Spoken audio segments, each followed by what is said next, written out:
Falar dos inícios parece mais fácil. Temos esperança, esperamos que o início seja auspicioso, como o começo do ano, do dia, do novo amor, do novo trabalho e do nascimento de uma criança. Nos princípios, estamos no que é novo, recente, cheira fresco, e é verde como um broto recém-germinado. Projetamos nossos sonhos, fantasias e desejos no futuro antecipado, o vir a ser que está sendo anunciado. Na análise não é diferente. O novo analista é visto como uma promessa de cura ou salvação. Pessoa que procura análise geral vem com algum tipo de sofrimento ou perturbação e busca alívio e cura para os seus sintomas, projetando no analista suas esperanças e fantasias de cura que constela o arquétipo do curador-paciente na relação terapêutica. Aí a gente tem o Menbu, né, que todo mundo conhece, na linha junguiana, considera que muitas vezes no início da terapia, a relação entre paciente e terapeuta é similar à do feiticeiro e seu aprendiz. A fantasia que o paciente tem, nesse sentido, exerce um poderoso efeito sobre o terapeuta, em cujo inconsciente começa a se constelar a figura do mágico ou do salvador. E é praticamente, de alguma maneira, o que vai falando, né, que essa projeção exerce um efeito no terapeuta, que pode passar a corresponder a essa imagem, que também pode ativar a sombra de charlatão no interior do terapeuta. E é praticamente inevitável que essa situação se apresente no início da terapia. Aqui acho que já está no aula posterior, volta um pouquinho. No início da terapia, quando buscamos ajudar a pessoa que chega na tentativa de aliviar o sofrimento. Mas, nessa nobre intenção, já se constela no inconsciente a semente da sombra de charlatão no terapeuta. Mas, se a gente for pensar, não é legítimo tentar nos aliviar a dor. Não é esse nosso propósito como profissionais de ajuda? Aí, pode passar para o outro, como explicita Hillman, a palavra grega terapeia se refere a cuidar. A raiz der significa carregar, sustentar, conter. Terapeuta é, então, aquele que carrega e cuida. E também der é a raiz da palavra tronos, que significa trono, cadeira, lugar. Assim, o terapeuta é também alguém sobre quem se apoiar, quem se segurar, por quem é sustentado. Então, a cadeira do terapeuta é, de fato, um poderoso trono, constelando dependência e projeções luminosas. Mas o analisando também tem sua cadeira, e o analista é, ao mesmo tempo, servo e apoio do analisando. Ambos estão emocionalmente envolvidos e a dependência é mútua. Essa dependência, contudo, não é pessoal, é antes uma dependência da psique objetiva, a quem ambos servem juntos no processo terapêutico. Ao conduzir, ao prestar uma cuidadosa atenção e cuidar devotadamente da psique, o analista traduz para a vida o sentido da palavra psicoterapia. Psicoterapeuta é literalmente o criado da alma. Rita, né, essa expressão de que a gente é o criado da alma. Nessa linha de raciocínio, então, que nos caracteriza enquanto psicoterapeutas é cuidar, servir a alma e indo além. O que nos faz terapeutas é nossa necessidade de ajudar, como expressa a Gilman no outro texto. Assim como quem me procura vem em busca de ajuda, eu preciso dele para expressar minha capacidade de ajudar.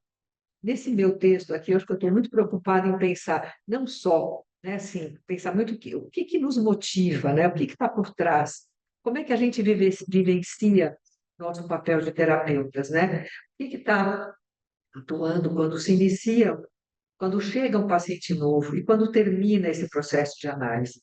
Não só o que acontece no meio desse processo, mas justamente os inícios e os fins, né?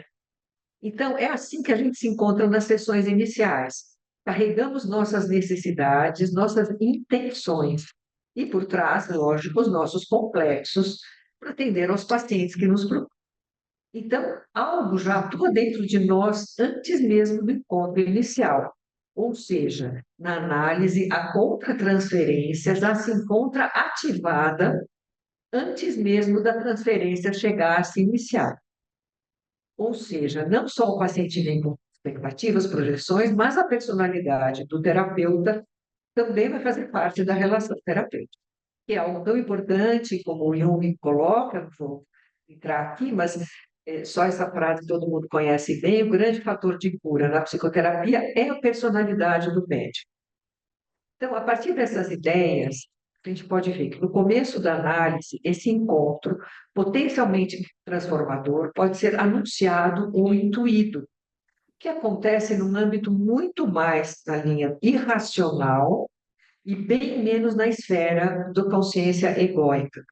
Então, é quando já sentimos nos primeiros contatos que algo foi tocado em nós. Seja porque, por exemplo, as questões trazidas pelo paciente são semelhantes às nossas, ou porque somos desafiados a sair de nossas certezas. Algo de mistério se insinua, estamos frente ao desconhecido, a todo um mundo novo que a pessoa que chega representa. E isso também pode exercer fascínio sobre nós. Eros tocou a ambos, com suas flechas, e a magia do encontro analítico acontece. Então, é muito comum, então, como já falei, essa a contra-transferência estar presente. E a transferência também, principalmente nos dias de hoje, se a gente pensar no Google, por exemplo, alguém os pacientes chegam já pegando informações, eles já sabem de onde a gente é, onde a gente estudou, já conhecem dados, já viram nossas fotos no Instagram, já tem todo o currículo, muito mais do que nós a eles, né? A gente já está nas redes. Então, eles já chegam com alguma expectativa. Então, um tempo atrás, uma moça, uma mulher chegou para mim, depois de ter lido um livro que eu escrevi sobre separação amorosa, que é o meu doutorado. E ela leu e ela veio me procurar porque ela queria se separar. Já que eu era especialista no assunto, eu ia ajudá-la a se separar. Então, foi muito, muito interessante. Ela veio com uma imagem muito idealizada de que eu teria essa capacidade, né? Eu era especialista. E foi muito difícil eu ser imune a esse tipo. É difícil a gente ter imunidade às projeções que o paciente chega, né? Então, eu me senti lisonjeada, lógico, né? E tentei ajudá-la nesse sentido, mesmo sabendo que o processo iria seguir seu próprio rumo, independentemente de qualquer meta colocada, já que o próprio Jung diz que a gente não deve colocar metas muito precisas na análise, né? Ela permaneceu vários anos em análise comigo, mas de fato não se separou do marido, pelo menos até recentemente, quando ela trouxe a necessidade de experimentar ficar um tempo sem análise. Então, aí é um comentário só. As queixas iniciais, que essa palavra queixa também é uma herança nossa, infeliz, né? Nosso modelo médico, mudam ao longo do tempo permanecido em análise. Muitas vezes, aquilo que motivou a pessoa a buscar a terapia deixa de ocupar o foco. Mesmo que a questão inicial não se resolva ou não se cure, a vida da alma encontrou outras paragens, ou aquela questão era só a ponta de um iceberg. Mas, às vezes, os inícios são difíceis, cercados por incertezas ou desconfianças. A magia não acontece ou é bloqueada. O vínculo não se faz. Numa ocasião, já há bastante tempo, atendi uma das vezes uma moça que estava na dúvida se ia ou não fazer uma viagem. Ela logo contou um sonho tinha uma ponte que era interrompida. E eu pensei logo, bom, ela não vai, essa viagem não vai acontecer. E depois eu entendi, porque ela não continuou o processo de análise. Aí eu entendi que, na verdade, o sonho também se referia ao processo de análise, essa ponte não se fez.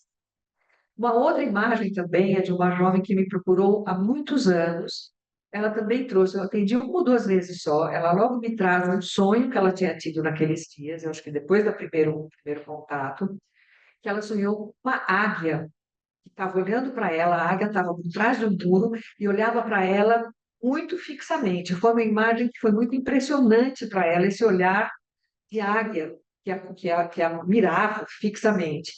E ela também não continuou. Ela veio uma segunda vez e depois não continuou, não quis continuar o processo. E eu fiquei muito cafifada com essa imagem da águia. Será que ela não suportou esse olhar da águia? A águia é uma ave de simbolismo solar, pode seguir. passar para o outro. A águia é um animal uma ave de simbolismo solar, representando o poder, a autoridade, associada às leus. É conhecida pelo olhar penetrante, que vê a distância em perspectiva. Ela não suportou o olhar da águia, o olhar que perscruta tudo e que pode fazer presente na análise. E aí eu pensei, mas por que que o inconsciente trouxe essa imagem logo quando ia começar a terapia comigo? Aí foi muito interessante comentar que isso foi no começo da minha prática, né, como terapeuta. E já que a gente está, né, nos inícios, né, foi no começo da minha prática, naquela época eu ouvia de muitos pacientes que eles se incomodavam com o meu olhar, que era talvez muito penetrante, ou olhavam muito atentamente. E eu cheguei a levar isso em supervisão, porque eu fiquei muito preocupada com o que estaria transmitindo, né? O que que eu estou passando que as pessoas sentem o meu olhar, né? Talvez, naquela minha ânsia, né, para entender e ajudar os pacientes, tinha uma certa intensidade perscrutadora na minha parte, que o sonho dessa jovem mostrou. Então, me trouxe como uma águia, né, que assustou. Deixa eu ver se eu sigo um pouco mais. Às vezes é um chamado muito claro, né, que a pessoa traz também para o início. Algo parecido com o que o Campbell escreve na Jornada do Herói. Um rapaz que eu já acompanho há algum tempo, ele veio para análise por conta de sonhos impressionantes que ele estava tendo com muitos animais, leões, bisões. Ele foi chamado, o inconsciente dele literalmente estava empurrando ele, chamando ele para análise. Mas nem sempre o chamado é tão evidente. Pode ser um sintoma, um conflito que traz a pessoa para análise, ser um chamado para atravessar, que seria um chamado para atravessar o limiar para o desconhecido. Deixa eu ver um pouquinho mais adiante. Duas questões são importantes nessa minha fala, que eu queria me debruçar, que é a questão da cura e a questão do fracasso, sucesso e fracasso. Essas duas questões importantes. Jung considera o processo de individuação a meta central da análise, que vai muito além da cura de neuroses, alívio de sintomas ou adaptação social. Ele afirma que é impossível que uma terapia elimine todas as dificuldades. O Jung chega a sublinhar que o objetivo da psicoterapia, então, não é o estado de felicidade, mas possibilitar ao paciente adquirir firmeza e paciência filosóficas para suportar o sofrimento. O próprio Jung utiliza muitas vezes a palavra cura, e, de fato, curar o analisando é um dos objetivos principais para Jung, e o outro é orientar o processo que ele chamou de individuação. Entretanto, cura e individuação não dependem uma da outra. Muitas psicoterapias terminam quando é alcançada a cura dos sintomas, mas é aí que a abordagem guiana se diferencia de outras, quando a análise continua após a cura ou o reajustamento. Então, a gente sabe, né, que o processo de individuação ocorre ao longo da vida e não unicamente via análise, mas que pode ser ativado no relacionamento com o inconsciente por meio das imagens, dos sonhos, enfim.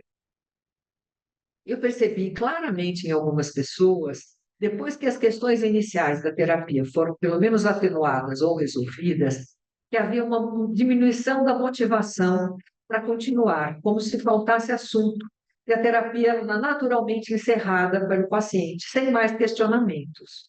Já para outras pessoas, num outro momento começa a se aparecer, se iniciar, que eu chamaria, nessa primeira etapa, apaziguamento dos complexos.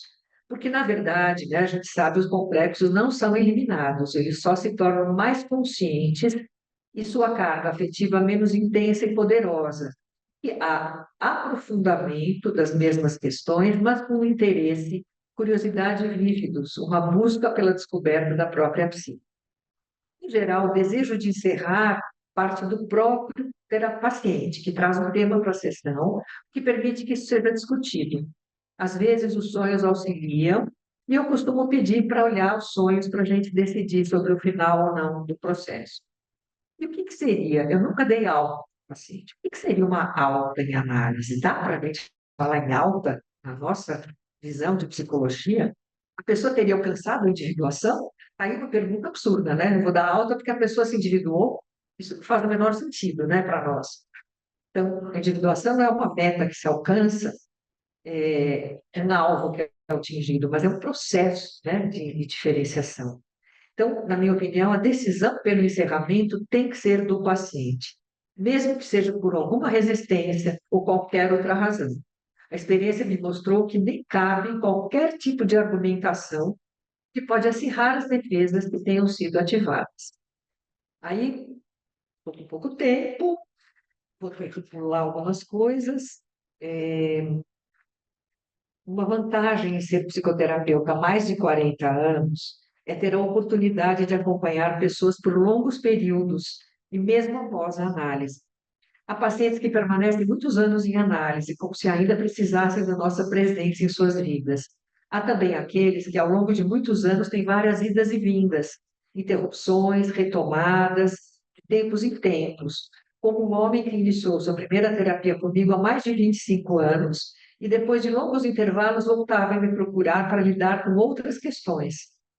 Ou conseguimos um aprofundamento numa dessas vezes bem significativo, e a gente pode se perguntar, é, usar uma frase do Paul Ashton, não há um verdadeiro fim no processo analítico, a pessoa simplesmente vai mais fundo ou se experimenta a vida mais plenamente. Às vezes, a figura do analista funciona como um acompanhante da vida, uma testemunha íntima do processo de individuação. Talvez não tanto mais como receptáculo de uma projeção parental, mas de uma figura fraterna ou amiga, ainda que mantendo certa simetria na relação, pois não é um relacionamento social. Há um vínculo, possivelmente até alguma dependência, mas não é assim nas relações mais importantes na nossa vida. A gente não tem algum grau de dependência, e isso não é necessariamente patológico. A gente não quer estar perto de quem a gente tem um vínculo, né? E se a pessoa já aprendeu a voar, mas quer ficar perto do... Então, tem uma fronteira muito delicada, e aqui, está aí mesmo, fronteira delicada e perigosa entre justificar uma atitude passiva do paciente, uma acomodação do analista em relação a essa necessidade de dependência, atendendo também a necessidade do analista de se sentir útil, ou de atender a uma necessidade humana e natural de manter um vínculo importante em nossas vidas, tanto do paciente como nós. Acho que é uma questão delicada e importante, né, para a gente prestar atenção. E aí, talvez, nessas longas análises, né, que duram muitos anos e que se transforma nesse tipo de análise, quase que eu acho que não fala em pós-análise, né, que o Hillman fala que terapia é amor na sua totalidade, não uma parte especial dele. Terapia é amor à alma. Vou ler aqui um trechinho, eu acho que pode passar para o outro. O opus, acho que aqui já falei, o opus da alma necessita a relação íntima, não tanto para a individuação, mas simplesmente para viver. Por isso, precisamos de relacionamentos muito profundos, através dos quais possamos nos realizar, onde a autorrevelação seja possível, onde o interesse e o amor pela alma sejam soberanos e onde Eros possa se movimentar livremente, quer na análise, no casamento e na família, ou entre amantes ou amigos. E uma análise, agora só para falar um pouquinho mais dos fins, que eu já tenho que terminar, uma análise pode terminar de forma harmoniosa, por consenso, ou pode terminar de forma difícil. E aí a gente vai esbarrar naquilo que eu falei, um outro tema importante, que é a questão do sucesso e fracasso, porque muitas vezes vai mexer com a nossa autoestima, os finais costumam ser mais difíceis para nós, são mais também apresentados discutidos, mas costumam ser mais difíceis para, às vezes, para os pacientes e muitas vezes para nós também. A gente muitas vezes se pergunta, aonde eu errei, o que eu fiz de errado, o que que eu não percebi, o que poderia ter feito, dito ou interpretado? Foi inabilidade minha ou resistência do paciente? Que ponto cego ou complexo meu foi tocado? Aí que a gente chega numa ideia do, terminar isso aqui, do Hillman, quando ele fala 3 tipos de fracasso. Eu vou chegar já no fracasso que ele fala, pode guardar aqui. Ele coloca a ideia do fracasso como análise, que é uma ideia muito interessante. Ele diz que ele entende que os deuses dominantes da análise seriam os que têm, pode passar para outra, seriam os que têm uma relação muito especial com o mundo invisível e subterrâneo da morte, como Hades, Saturno, Perséfone, Dionísio, os filhos da noite. Então, ele considera a análise como um processo no fracasso. É, a análise seria arquetipicamente falha, porque ela está vinculada à fraqueza, deficiência, decepção, falta, incompletude, num contraponto ao modelo heróico de sucesso. E aí eu complementaria também a presença do deus, que eu acho, de outros deuses, como Deméter, né, o outro lado de Perséfone, e Hefestos, principalmente, porque Hefestos é o deus defeituoso, mas é ele que transforma que transforma a feiura, né? Ele é um deus defeituoso, em beleza, em arte. Então, é o feio, o fracasso, o imperfeito, a doença, a tristeza, o desespero, a angústia e a morte fazem parte do nosso dia a dia na clínica. São até seus visitantes mais comuns. Quando nos identificamos com o modelo heróico de sucesso na análise, deixamos de estar familiarizados com o lado imperfeito e falho em nós mesmos. Deixamos de nos sintonizar com Hefesto que, ao mesmo tempo, como eu falei, carrega seu defeito, mas transforma sua ferida em arte e beleza. Precisamos dos fracassos que nos jogam na dúvida e na incerteza. Os fracassos são necessários à vida da alma, do analista, à sua individuação. O fracasso desinfla e nos coloca no humilde lugar do não saber. Abala a nossa ilusão de poder, de conhecermos todos os meandros da alma humana. Pode passar para outra. Jung nos diz que aprendeu muito mais com os fracassos do que com os sucessos. Talvez possamos incluir também a aprendizagem dos finais, nas vicissitudes dos términos mal resolvidos, dos pacientes que vão sem explicação. Temos oportunidades para aprender a humildade de conviver com a nossa ignorância diante do mistério que o outro representa.